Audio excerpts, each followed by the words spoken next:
Halo teman-teman, hari ini kita masuk ke materi baru yaitu mengelola aset dengan Odoo.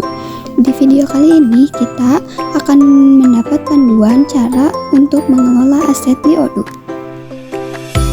Konsep dasar aset di Odoo yang pertama adalah aset. Aset adalah sumber daya berharga, contohnya mesin, kendaraan, dan peralatan. Lalu kategori aset. Pengelompokan aset dikelompokkan berdasarkan jenis atau karakteristik. Lalu yang ketiga adalah lokasi aset, tempat aset berada, penting untuk pelacakan dan inventaris. Lalu kita masuk ke langkah yang pertama yaitu buat kategori aset. Yang pertama, navigasi ke menu aset. Masuk ke menu aset, kategori aset di Odoo. Lalu yang kedua, klik tombol buat. Klik tombol buat untuk memulai kategori aset baru. Yang ketiga adalah isi informasi. Masukkan nama dan deskripsi kategori aset.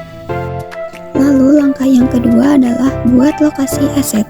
Yang pertama, buka menu lokasi aset, lalu masuk ke menu aset dan lokasi aset. Lalu yang kedua, klik buat. Klik tombol buat. Yang ketiga, isi detail lokasi. Masukkan nama dan alamat lokasi aset. Lalu langkah yang terakhir adalah langkah membuat aset baru. Masuk ke menu aset, lalu klik aset. Klik tombol buat juga. Lalu yang terakhir adalah isi informasi aset, isi nama, kategori, lokasi, dan nilai aset. Lalu di menu pengelolaan aset juga kita bisa melihat manajemen aset lebih lanjut.